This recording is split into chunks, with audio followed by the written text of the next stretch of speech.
My name is S. Gordon Moore Jr. I'm the Executive Director, Student Diversity and Inclusion in the office in the Institute Diversity, and wanted to welcome you to something that has been a little while in the making as we continue to round out the Intercultural lecture series in Institute Diversity, and that is to add Hispanic Heritage Month Lecture, which, please note from this point forward, this is an annual thing that we will be doing. So look out for this as we move forward.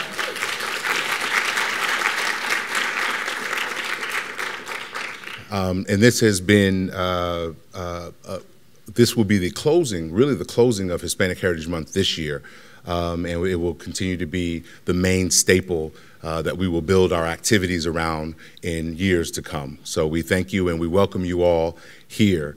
And I'd like to also make sure I acknowledge my boss, the Vice President of Institute Diversity, Dr. Archie Irvin.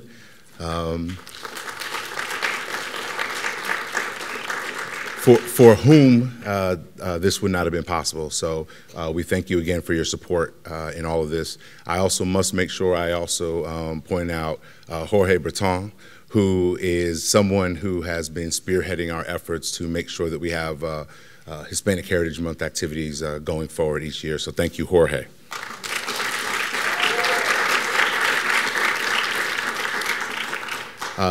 And I will let Jorge do the thanks at the end for a couple other folks who have helped put this together so that we can move on to what you really came to see and hear. So without further ado, I'm going to ask Camilla Santiago to come up and introduce our, or bring remarks, I'm sorry. Hi, everyone. So my name's Camilla Santiago. That's my mom's last name. So I am an undergraduate student here at Georgia Tech for the Biomedical Engineering Department. And really today I'm here to say thank you for all of you for coming here today, as well as for celebrating Hispanic Heritage Month. We have been recognizing the contributions this month made by important Hispanics and Latino Americans in the United States and celebrated their heritage and our culture. Hispanic Heritage Month pays tribute to the generations of Hispanic Americans who have positively influenced and enriched our nation and society. For the past 5 years, I've been fortunate enough to participate in these events sponsored by the Office of Hispanic Initiatives. From dancing at the kickoff to enjoying the banquet every year, I meet new people and learn more about different Hispanics around our community, while also taking advantage of the great Hispanic food Jorge and OHI always bring to these events. As the last time I celebrate Hispanic Heritage Month here at Georgia Tech as an undergrad, I'm proud and honored to have all of you here, and especially Esmeralda Santiago, an author I admired since I was a little girl when I first read Cuando era Puerto Riqueña in school. And before Ronald Rondon comes up, who will introduce Esmeralda, I want to say once more on behalf of Georgia Tech's student body, welcome, and it's wonderful to see all of you here. Thank you.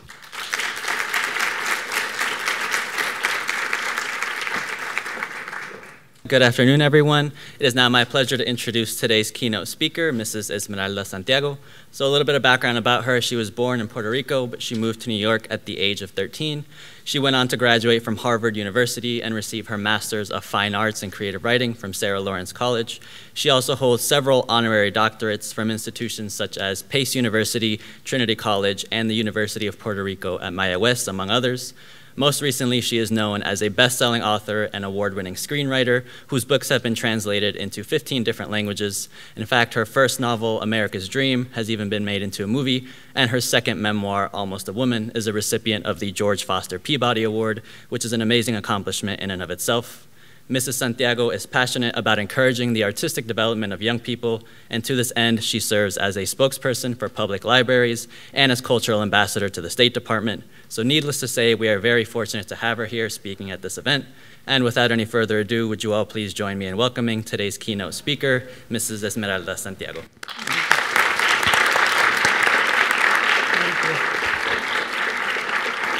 Thank you very much. Thank you so much. I'm so happy to be here. Buenas tardes. Thank you for being here with me, just as I feel I am with you. I'm also thrilled to be at Georgia Tech, achieving inclusive excellence, which is always a great goal to have, and also because I know that I am in front of the future. You are creating the world that many generations will be living in, we hope. We hope that we all believe in climate change. And I do hope that some of you at least will be working towards undoing some of the damage that other generations have done, especially the most recent ones who had no idea that this was going to be happening. And this is one of the curious things about history, is that, you know, it happens in real time, but we only look at it later after it's happened, and then we start to analyze and recognize what has been done, and sometimes we realize we shouldn't have done that. But very often, as with all of life, sometimes you wish you could go back, and we can't all do that, but we can always go forward and try to make things better. And that has been my goal in my life, is that when I go myself, when I become history, that it would have been a time when I added to humanity rather than make things worse. Although I must say that I probably have hurt some people, and I'm really sorry if you're here. This is what happens. I was asked to speak to you about a lot of different things. There was a very formal kind of statement about why we were here. I am not an academic. I don't hold a position in a university, so I'm just a lonely writer who works most of the time in her home office, trying to create worlds, some of which have existed, some of which that I wished existed. I don't write science fiction, so I can't write about what might happen, but I'm very, very curious about technology and about how people interact with it. And just yesterday, day before yesterday, I arrived from 2 weeks in Puerto Rico, and that was an example of how technology works and what happens when technology fails. And it was fascinating for me because I was coming here, I was really paying attention to those kinds of conversations, because when you have these kinds of disasters, the technology becomes sometimes either helpful or make things worse. And in the case of something like our ability to communicate instantly from our handheld phones, computers, that's really kind of wonderful when we actually depend on them. And then something like what happened in Puerto Rico takes place, then all of a sudden we are left completely helpless about what we do next. One of the things that technology has allowed us to do is to not have to remember things like our addresses and our phone numbers and those of people we love. And all of a sudden, that was not possible in Puerto Rico for many people and for many months. And so I really had an opportunity to talk to people about how, you know, what was it like? I've been described as an activist. I am not the activist that's out on the streets with signs and painted faces and screaming. I'm kind of an introvert, so my activism takes place on a very quiet level, but not unpassionate. I am passionate about the things that I care about, and I do everything that I can to make sure that those organizations and issues that I work with get as much of my attention as I'm able to give to them. And when the hurricane came in Puerto Rico, I pretty much abandoned everything else, including my writing and my children and my husband and everyone and all my friends, and threw myself into every effort of trying to help people in Puerto Rico who actually really seriously needed it.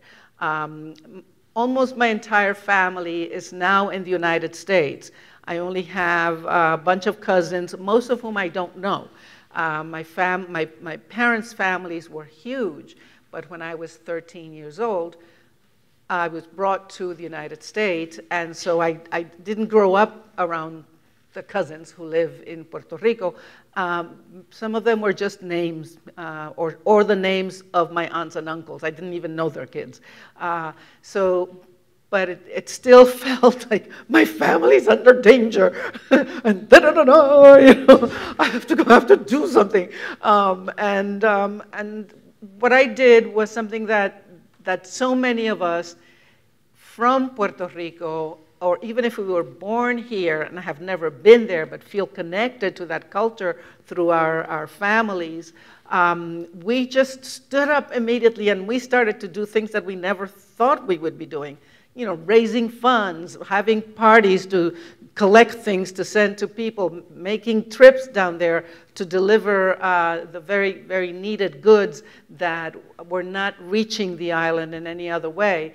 And so that kind of activism was really wonderful for me to see, because I always felt a little bit guilty that I wasn't kind of public about my activities and the kind of the volunteering that I do.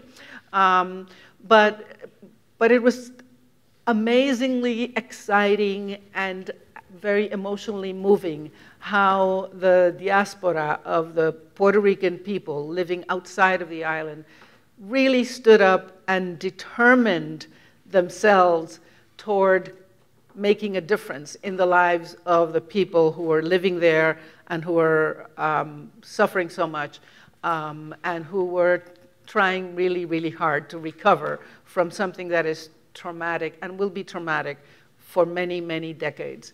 My father was 96 years old when he died. I had the great privilege and good luck of having had the opportunity to record him in the last 20 years of his life. I recorded many, many, many stories from him. And one of the things that he repeated many times was that when he was about 8 or 9 years old, he lived through San Felipe in 1928. So he's like in his 90s, and he's still reliving this experience. So my message to you as feeling people is that please be kind to every Puerto Rican that you meet. The ones that were not there in the middle of it happening were suffering a lot here, but those who were there especially are going to be traumatized for a very, very long time. And so they need your empathy and your sympathy, and I beg you to remember that, because you know, it's really painful to see a 90-year-old man crying about something that happened when he was 8. Something he couldn't have changed. So I got completely off track from what I was planning to tell you. This is what happens when you're passionate. It just takes away and takes you away. So activism. So activism is something that can be done quietly, can be done behind the scenes. You do not have to be out there in the streets making noise. You can volunteer. And this is how that's where my activism comes in. I have certain skills that I can offer to organizations that need it. I'm very picky about them because I have to know the people and feel passionate about them. And for all of you, especially all of you who are students and you're preparing for these very intense careers that you will be taking on in the future, do remember that you're human, that the humanities need you to feel and to be emotional about things and to have passion, not just for your work, but for the fellow people around you, some of whom maybe don't have the kind of skills that you have, may not be able to articulate some of the things that you can, who don't have, can't figure out math, the tip at a check, the moi. it's really important to remember that we all need each other. We live in isolated lives now. We live in our devices. We live at home. One of the things that happened in Puerto Rico is all of a sudden people had no electricity, had no running water, couldn't go anywhere. Their roof had flown away, their houses had collapsed, and all of a sudden they realized they needed their neighbors. It should not need a disaster for us to know that and to do something about it. There was so much loneliness that people began to understand. There were all these elders whose children had gone to other places, either to the city or to the United States or to other parts of Latin America. And so these elders went through this experience on their own, and they didn't bother anyone. They didn't want to be in your lives, you know. But all of a sudden, they were. I'm sorry. I'm getting teary. I'm glad I have tissues. All of a sudden, people realized that the people around them needed them more then, but could use their help even before. Loneliness is a really terrible thing. When I describe myself as a lonely writer, I'm speaking metaphorically. I am not lonely because I have my characters, because I live with my husband, because I have my children, I have a great network of friends. And I am part of a community. I am a Latina, and I feel very connected to everyone from Latin American countries and the Caribbean, and I don't feel European. I'm just giving you an example of being different from where other people might connect. I feel very connected to those kinds of cultures and that history that we share. No, Simón Bolivar did not make it to Puerto Rico. He really tried to. He was actually on a ship. He wanted to invade Puerto Rico and fight the Spaniards and send them away so that we could have an independent country, and the governor said no. So, you know, it's one of those things that you wish they had gone backwards on. So we do have this shared history. He came a very long way, is what I'm talking about. You know, he was really coming a very long way to help create a different kind of Puerto Rico from the Puerto Rico that we had, that was a colony of Spain. And then, of course, because that didn't happen some years later, in 1898, the United States invades Puerto Rico, and we've been a colony since. And I know it's a political term. Some people are offended by it because they feel much connected to whatever the United States purports to do with Puerto Rico. But for most of us, I would say, you know, in our hearts, we know that we're a colony, probably the only colony left on this planet. And so again, when you speak to your Puerto Rican friends, talk to them about it. If you don't come from that part of the world, we're trying to understand our own role in this hemisphere ourselves. And we could use your help, and we could use your empathy, and we could use suggestions. Because everything that happens because people make it happen. You know, these things don't happen by themselves. History is not something that happens. It's something that we make happen. And when we make it happen, we can't, most of the time we cannot undo it, but we can change the way things are done.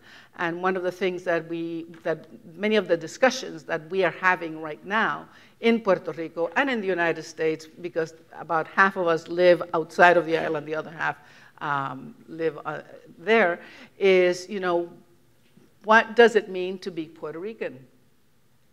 Now, why should one have to ask that question? We wake up every day, you know, we see who we are, we know who we are, but this is something that is questioned constantly by those of us who come from other places. It's an issue not just in Puerto Rico. Diasporas are happening all over the world. I know one of the reasons my book, When I Was Puerto Rican, is read all over the world is because that experience is there in places that we can't even imagine. This book has been published in Kyrgyzstan. I'm not exactly sure where that is, but I'm there because that experience exists there. And again, you know, even though I'm an old lady now, and I know that there's less time in front of me than there is behind me, I think a lot about the future and about what that means, about what my experience is, how can my life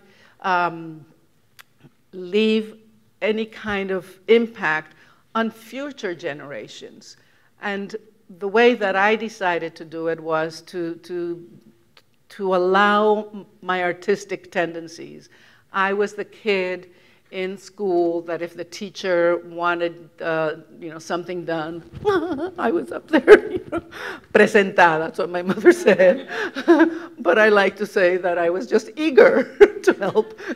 And so I was always looking for a way to express myself in some ways, even though you can be an introvert but also need a form of expression. And so the way that I did it was to always look for some way to use art to do it. I tried to do it with drawing. I was really terrible. And then when I went to performing arts high school, when I came to the United States, I became an actress, and I was a really, really terrible actress. But I became a very good dancer because they made the dancers, the actors learn how to dance. And so I became, and then I was, for many, many years, I was a dancer. And throughout those years, I was also a really good reader, but that's kind of a passive kind of thing. I thought, you know, I'm just, after I finish my dancing, and I would be dancing 5 or 6 times, 5 or 6 hours a day when I was really doing it professionally, I felt like this was how to relax. Well, I didn't know that I was preparing to not be a dancer anymore when my body said, nah, you know, this is not gonna work for you. It's just not working. And I became a writer instead. All those years of looking for an outlet for what I thought, what I felt, what I saw, what I observed, what I expected, all of that begins to gel into writing when I'm in my mid-30s, have 2 children and a husband and a family, and thinking like, what next in my life? And so I become a writer because I'm living in this community just south of Boston, Massachusetts, and I'm pretty sure I'm the only Puerto Rican for miles. And I know that I'm the only Puerto Rican when I bring my children to the park, and the other Spanish-speaking women are the nannies, and they think I'm a nanny as well, and they're surprised that I actually am, you know, from Puerto Rico, and I'm not the nanny, and these are my children, and I speak Spanish, and they started telling me stories. Because they are isolated, just the way that I was, even though I could speak the language, they were isolated in the community because they couldn't. They had just enough English to take care of the kids and do what they needed to do in the homes that they worked. And the more I talk to them, the more my own mind begins to expand in terms of a sense of you know, who are we in this country as Latinos or Hispanic or whatever you want to call us. I've always thought of myself as Puerto Rican. But yeah, but that also means I'm Latina and I'm Hispanic, and a few other names that I won't even mention, and you know, that are offensive. But that's when I really began to feel like we need voices to speak for those people who can't speak. We need voices. I had graduated from college as a filmmaker. I had a company with my husband. We were making documentary films. They were not based on you know, Latino life or anything like that. It was all contract from whatever our clients needed.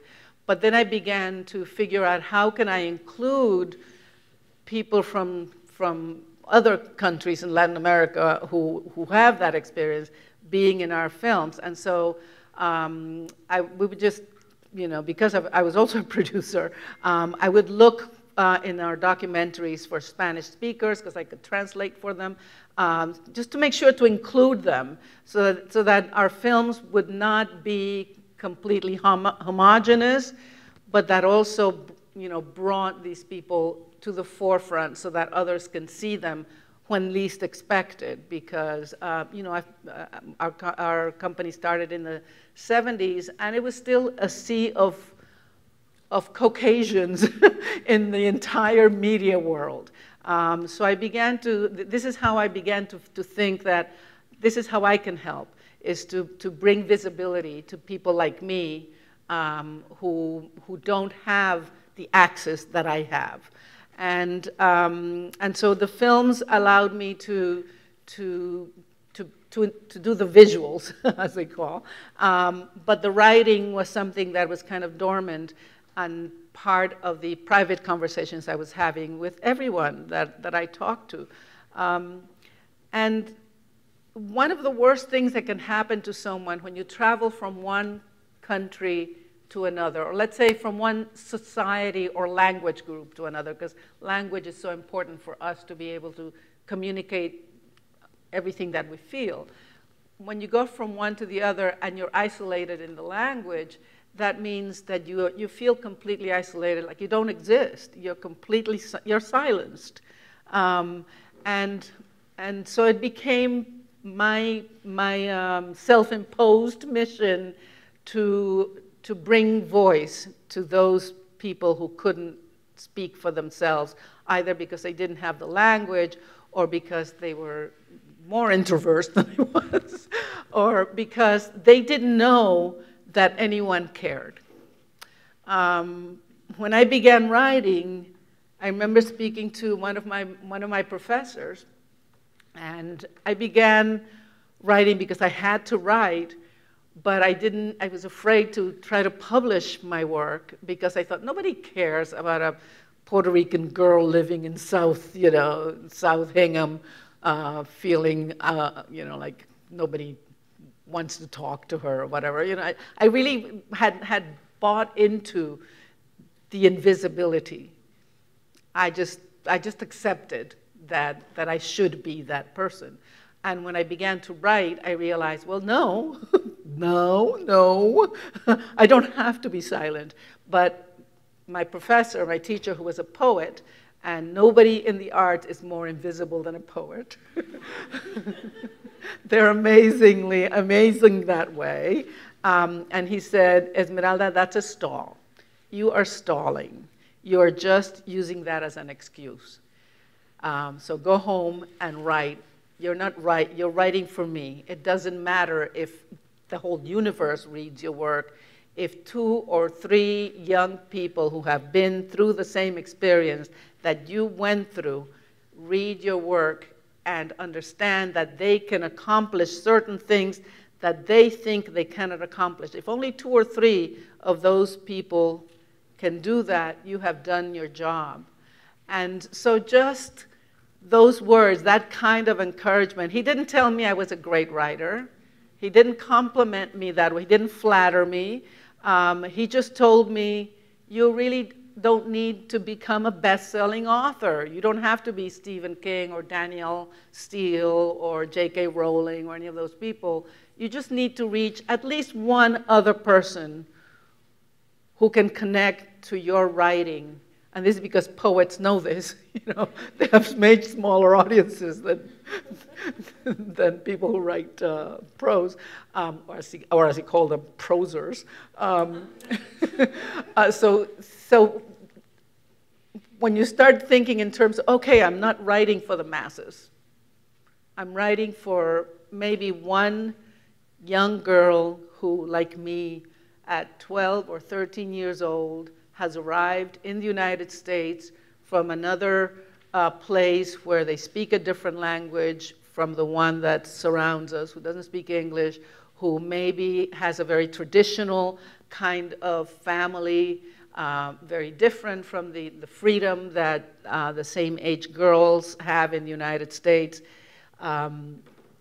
If I could write for that girl, if I could find that girl out there, that's why I'm writing. And I remember when I finished writing, when I was Puerto Rican, based on my very, very personal experiences, and you can talk, this is one of the questions that people often ask me, and I will answer it right now, is what did your family think about this story? Because, you know, I talk about my alcoholic grandmother and the uncle who's a pedophile and, you know, and drunks and people doing, you know. So my family, when they're in front of me, they always say, oh, we're so proud of her. You know, it's so great, and it was really the way we lived, and now we have, we're able to tell our children what our lives were like, et cetera, et cetera. When I'm not there, I know they have very different conversations.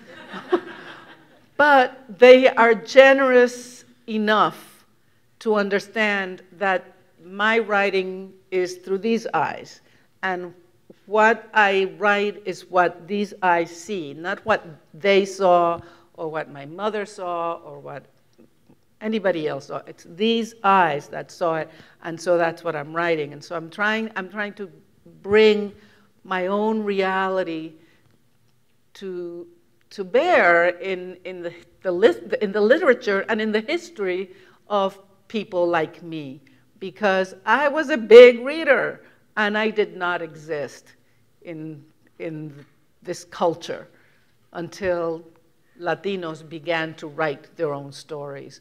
I am part of a group of men and women who decided that they were going to talk, they were going to write about their experiences in the majority language in the world that they lived in, so that it was no longer, it's not isolated, and it's not just for us who can speak Spanish. We're writing it in English so that you all who can't understand our language can see who we are, so that we can no longer feel invisible in this society and in this culture.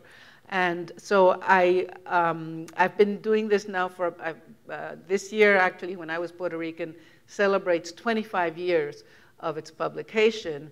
It went by like that. I never thought, when somebody had to tell me that it had been 25 years, because I don't keep track of these things, but when somebody told me that it had been 25 years and that this book is still being taught in schools, that young people are reading and having the same experience that I had, the same kinds of humiliations, the same fears, the same kinds of questions, the same arguments with their moms and their dads and their siblings, the same kind of living conditions. It's stunning to me, because I kind of thought, well, it would change a lot faster than it has. A lot of things have changed. A lot of things have changed since I became aware of history being a process that we create. I'm now writing. I say that even though I'm writing about contemporary Puerto Rico, I'm still writing about the past, because the past just happened a second ago. So I'm already, you know, I'm living history. And that's how I'm trying to think about the work that I do. I'm trying to capture a people who are still trying to understand who they are. And the example that I always give is when after 12 years after leaving Puerto Rico, and I often say, I didn't leave on my own. I was a child. I was taken.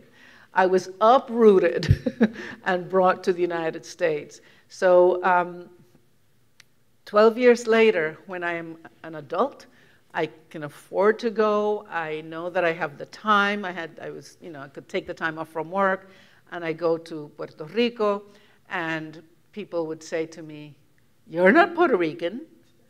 You have this funny accent in Spanish," because I only spoke English most of all my jobs. You have this accent, and I didn't know like the slang, the dialect, the local dialect. I didn't dress. I was living in Boston at the time, and if you've ever lived in Boston, you know, It's a very different way of dressing up there. The women probably know what I'm talking about. It's a very particular look. And I also was probably less hyperbolic, let's say, in my expressions of gratitude and love and all that stuff. You know, in Puerto Rico, people don't just say thank you. They say, con muchas gracias, se lo agradezco hasta el fondo de mi corazón. I'm like, it takes a long time to say the same thing. And it's very warm and wonderful, but I had lost that. And so people who were there recognized it. I had not known that that wasn't in me anymore, or that it was hiding, let's say. It doesn't go completely away. But I did not think that I wasn't Puerto Rican, because it's really, really, really hard to be Puerto Rican in the United States if you're trying to maintain your culture.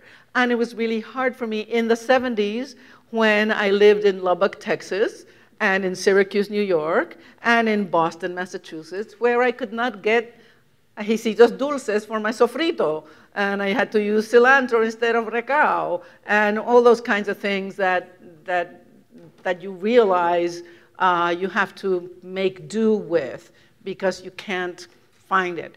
And so I always felt like I was constantly working at maintaining my Puerto Rican culture in the United States as I functioned in the culture of the United States. And then I go to Puerto Rico, and in Puerto Rico they tell me I'm not Puerto Rican enough for them because of all the work that I've done was, you know, they didn't appreciate it.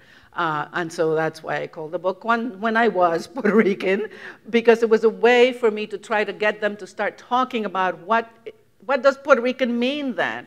You know, I eat the arroz con gandules, I dance the salsa, I speak the language, you know, I know all the curse words, and I know what they mean and when to use them. You know, I know the history. I was there. You know, I follow it. So what am I missing here?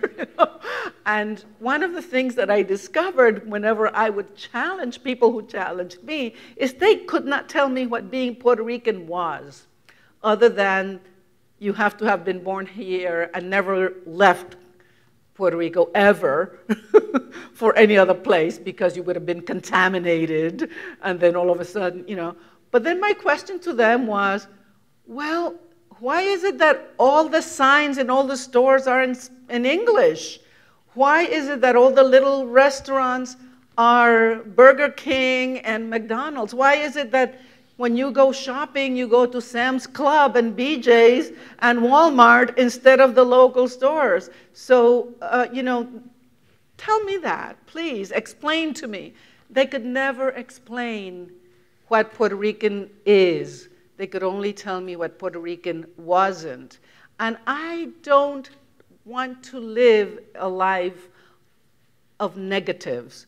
I want to say, I am a Puerto Rican woman who has worked really, really hard to learn 2 languages, to feel completely bilingual and bicultural, to go from a single mother family with 11 children, a drunk grandmother and her drunk boyfriend, from that to Harvard University and graduating magna cum laude, and becoming a businesswoman and having my own car and my own home. I want to think about the things I have done right.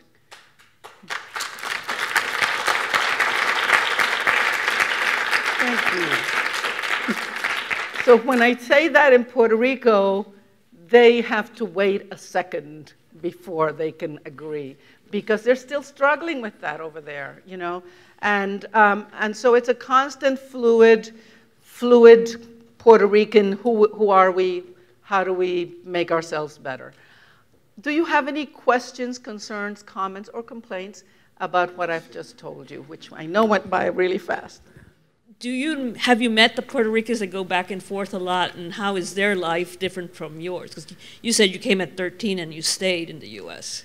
The reason I couldn't go back is we couldn't afford it. We were really poor. My family really hates it when I say the truth. We were really poor. We were on welfare, and so we couldn't do that. We didn't have the ability to go to Puerto Rico for Christmas or anything like that. Some of my friends were able to do that, and I was always really jealous until I was old enough and had worked enough to have enough money to do that and being able to go back and forth. And it's a real dilemma, because most of us who are going back and forth, it's because we have two lives. We have relatives down there.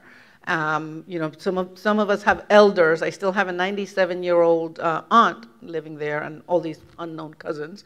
And then we have our families, and we have our careers, and we have our husbands and wives and lovers and children and pets, and it's like having two different lives, and be constantly. It's like being on double dutch. You're constantly going from one to the other. It's an unsettling feeling, because you really cannot settle in either place. And I think, I know it's a long response to this answer, but there's one of the reasons that the hurricane displayed was that a lot of the elders were people who had worked their butts off to be able to return to Puerto Rico when they retired and when their children had grown and everything. But all of a sudden, they are isolated there, and so it was a very painful situation, because I realized this was what my mother and my father, what my mother wanted to do was to go back and live in Puerto Rico when she was an old woman. Well, it's not as easy as it sounds. You always love your home, you always want to go back to your home, but your home is where you are. My mother is Puerto Rican, and I was raised by her. She was a single mother, to be the proper Puerto Rican lady that you talk about so often. Mm-hmm. But since she had such a problem growing up in the 60s and 70s here with racism and not being allowed to date anybody, no one was allowed to date her because she was Puerto Rican, even though she looks like I do. So there's no obvious racial issue going on. She wanted me to assimilate so badly that I wasn't allowed to learn the language or the food traditions. Mm-hmm. So I'm very envious of the fact that you got to partake in those cultural abilities. Mm-hmm. And I wanted to tell you that before I came here, I was talking to my cousins in Puerto Rico, email all the time, and they were all so very envious that I was going to come and hear you talk, because they claim you as their own and are very proud of you as an author. Very sweet. Thank you. Thank you so much. Yeah, I said, there's somebody up down here, question? While you're walking down, I'll say something that I said at one of the Q&As during one of the events I just did in Puerto Rico, and somebody asked me, what is it like to be in a diaspora, and I said, what it is, it's an encyclopedia of humiliations. This is what happens, and you either get through them and you realize that it's about them, not about you, or you take them in and then it destroys you. And so I think this is another reason why I beg you to please just be kind and empathetic to anyone who's going through that process from whatever place of the world or country or even neighborhood, that they're going through things that you can't even begin to guess at, and just help them, be nice to them. Yes, ma'am. Hello, my name is Denise Ocasio Thomas, and I'm one of the assistant directors in OMED Educational Services. And When I Was Puerto Rican was the book that connected all of those experiences in my childhood to my experiences as an adult and as a college student. So for that, I want to say thank you, because it did connect me to my heritage, and it made sense of so much that was going on in my functionally dysfunctional family and all that craziness, while saying, you know, and I mentioned this briefly, the ni de aquí ni de allá, right? That feeling of, you know, when you go to Puerto Rico, everybody says you're from out there, right? Afuera. You're from afuera. afuera, That's right? Outside. And so I was telling my boss, Gordon, you know, we were the kids that were dropped off at the airport in the summer and left to our own devices on the side of a mountain from June to August, maybe a week before, to get some school clothes and go back to school. But then having to negotiate, you know, that identity in professional spaces. So my question to you is, how did you negotiate your Latinness or your Puerto Ricanness as a woman in spaces that, A, were not created for you, and how do you not get boggled down by kind of the constant rhetoric and issue base? Well, it's just like two kinds of questions, but when I first began my professional career, just being out there, I think it helped that I went to Performing Arts High School, and even though I was a really terrible actress, I had some skills for how to be in uncomfortable situations. So I did learn that, how to be in a place where I was not wanted. But I was stubborn enough to know that, too bad, I'm here, and you're gonna have to deal with me. And I just tried to be myself whenever and wherever. A lot of the time it meant education. Some people, most of my professional life, I would be either the only woman or the only Puerto Rican or both. And the only thing that I could do was to be entirely and completely myself in those situations and let the other people figure out how to deal with me rather than me having to please everyone. And that helped me. You know, the way I put it is really, you know, if you don't like Puerto Ricans, it's really not my problem. It's your problem, you know, because I can't change this. This is what I got. And so if you can't deal with that, you need to work on that, and I will help you. I will help you. I'm a documentary filmmaker. I will document anything that you would like me to document to help you understand what this means. And so I think that helped me, is to always feel like, even in those situations where I know the people around me wished that I wasn't there, my attitude was, you're just gonna have to deal with the fact that I'm here, because I'm not going away, you know. And that kind of, it's scary. I'm not as confident as it sounds, you know, but I think it's something that you learn. And I made it my mission to make sure that they know that, you know. If I've been nominated for a board in some organization, and I walk in and I'm the only lady. I remember being in a situation, I'm going over. I was in a situation where I was working for a district attorney's office, and I had to do a lot of work with the police force. And I didn't know until my work was done that the policemen used to go, oh, that colorful Spanish girl with the long hair. That was me to them, you know. But yet they had to deal with it, you know. If they had said that to me to my face, I would pull out the Harvard diploma. But I didn't have to, because I managed to do what I needed to do. I'm from, actually, I'll say my family is from Colombia, and I make that distinction, my family, just because I was born here, but I have those same sort of struggles because we used to go back to Colombia every year, and again, I was neither here nor there. I'm wondering about now the next generation, because I have kids, and they're pretty much American. They were born here. My wife is American. So talk about how maybe you deal with struggling now with your kids and seeing how much they care or don't care about your family's heritage. Well, the first thing is that if they're born in this hemisphere, they're American, okay? If they're born in Honduras, they're American. If they're in Peru, they're American. If you're not born in Europe, but you're born in Haiti, you are American. This is the hemisphere, it's not a country. And we have to, this is part of the education to remind people that, you know, it's all part of, this half of the world belongs to us. And we're all American here. And we may come from different countries within America, but we're all Americanos. And so my children know that. My children were born here.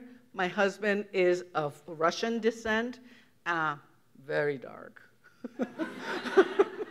Not all the time, but when it's, anyway. So my, TMI, right? So my children had to learn, I had to learn two cultures, really, you know, and so I just tried to make it possible for them to understand that they could be both things. My son, for example, is not really good with languages, you know. I spoke Spanish to my kids. We went to Puerto Rico often. We had all the cousins, and, you know, so we were surrounded by the language, but it's not something that comes easily to him. So I always say that he knows enough Spanish to get into trouble, but not enough to get out of it. You know? But my daughter has much better capability to pick up the language, and so she speaks it very fluently, but when she was 18 years old, she realized that it wasn't as fluent as, let's say, her cousins who lived in Puerto Rico, and it took her a while to kind of catch up to them, and so she moved to Spain to learn Spanish, so that, you know, I wanted her to go to Puerto Rico, but she says, but I want to go to Europe. So, okay, we'll go to Europe. And so she learned Spanish, and she comes back to speak to my mother, who didn't speak English, in Castellano, which was absolutely shocking to my mother, because she thought, oh, she's going to go there to speak Spanish, but no, she's speaking with a th, and it really completely threw her off. And then she said, oh my God, we have a Spaniard in the family now. So just, you know, they can do that. They can learn it now, they can learn it later, as long as they know that it's in their culture, to learn about both your life and your wife's lives and your histories. And it's important for them to know that expansiveness actually goes beyond them and makes them much more humanistic, I think, when they know that they're not just this one thing. I'm not just, you know, Anglo-Saxon, whatever. You know, they're beyond that. And I think it's a good thing, and that's where the world is going anyway. You know, we're losing languages. I think I heard something like we're losing like 10 languages a day, every day. You know, little, you know, smaller one, but it's happening, and this will happen with the big famous languages. You know, Mandarin, Spanish, English. I think that's the line now of you know, more Mandarin speakers than Spanish speakers than English speakers. But English is going up really fast. It's growing faster than the other two languages. So language is something that's fluid, and language is not all that culture is. You know, do they eat arepas, for example? You know, they do. Well, you know, they're Colombian.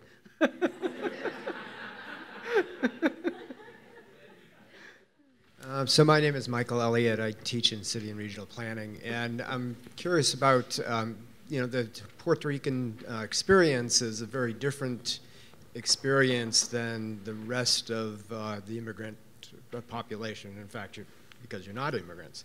And so I'm curious about your experiences relative to other immigrants, other Hispanic, Latino immigrants in the United States, and the kinds of communities that either do or do not get created in that space?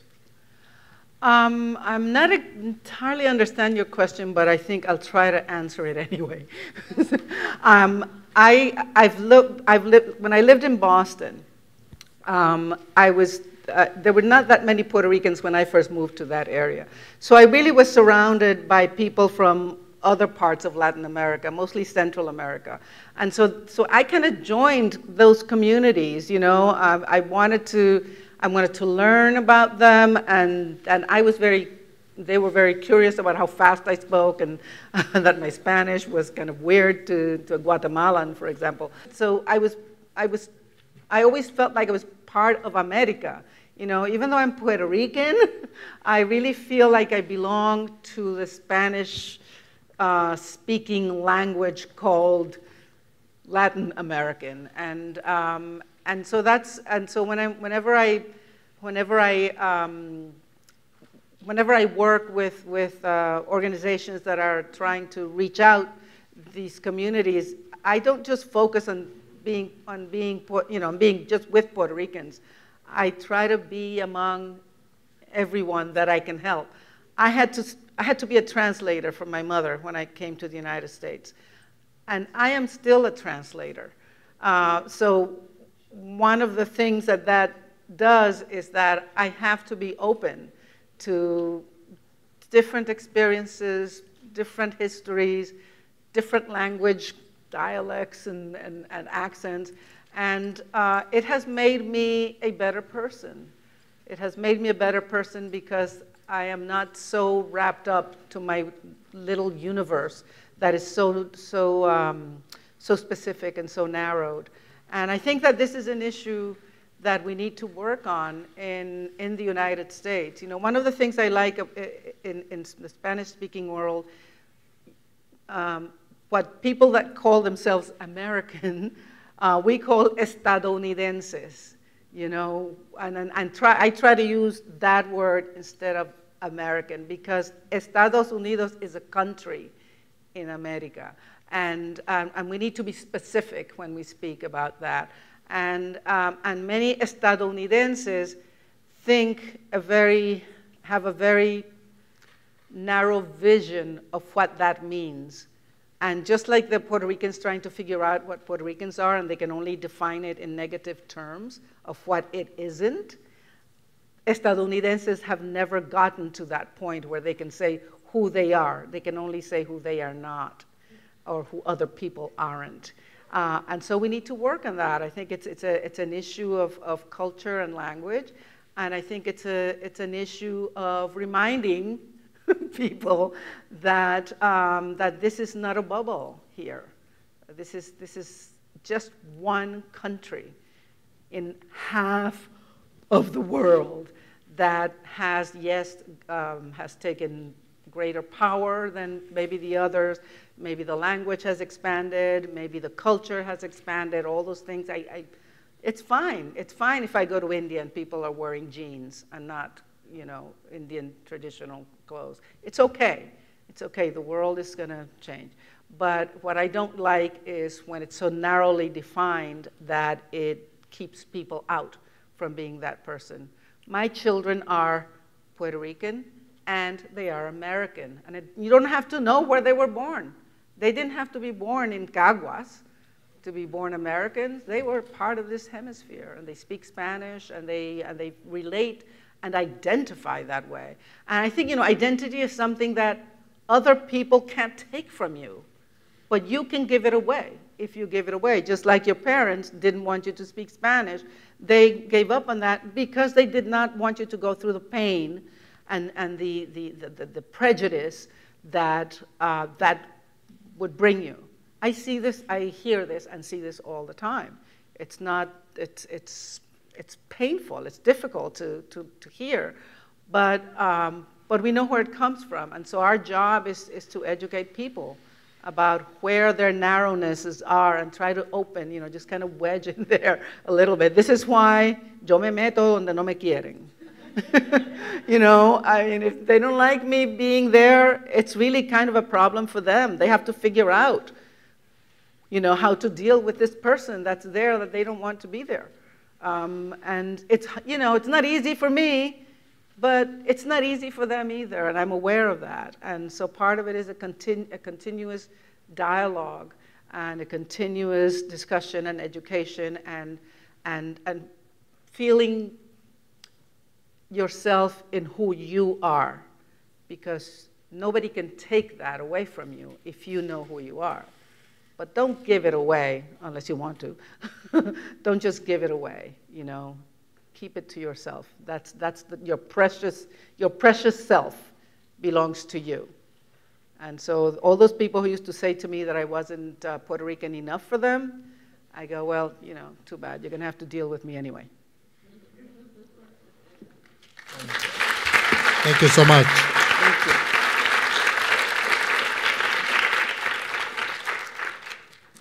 So is there one more quick question? We have time, like 2 minutes for one more quick question. Yes, she is. Hi, my name is Shaheen, and I actually have a question regarding you said you went to Puerto Rico after the hurricane, and some of these issues of whatever side of the political debate you're on regarding Puerto Rico and its whether it should be a state or whether it should just be its own independent, and you know, the word, like you said, colony is a very political word, but I think what, for me, the hurricane has shown is things need to change. I don't know how, but they need to change, because obviously the current system of the United States, the central government in the United States making decisions for Puerto Rico is not working. Right. So I'm wondering if, you know, I mean, a whole bunch of money was given to start electricity back there. The company took it.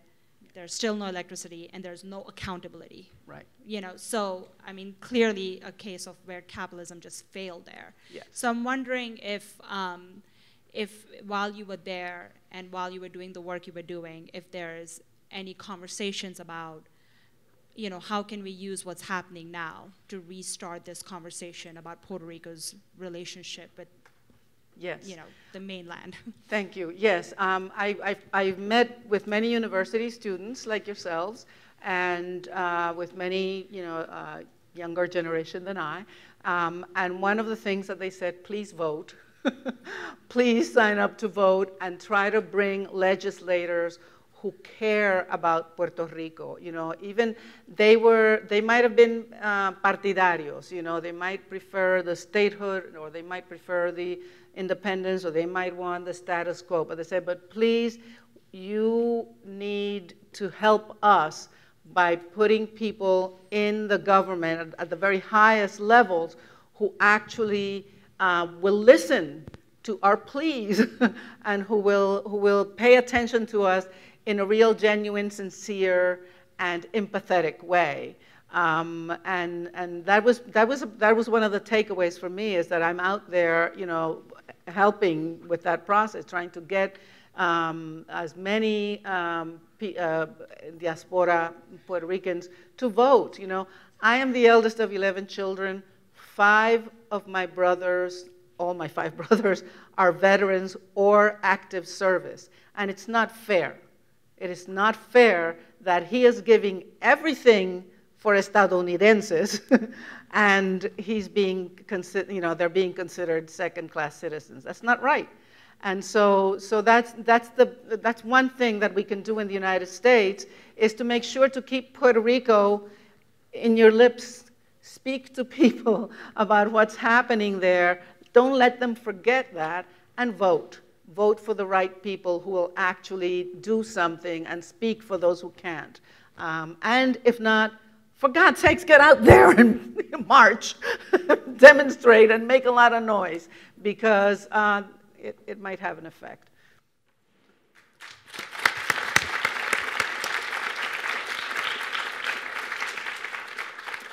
So thank you again, Esmeralda. Thank you.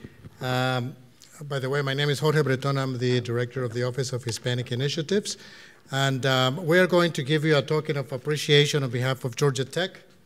Oh, okay. Which I'll bring to you. Sorry.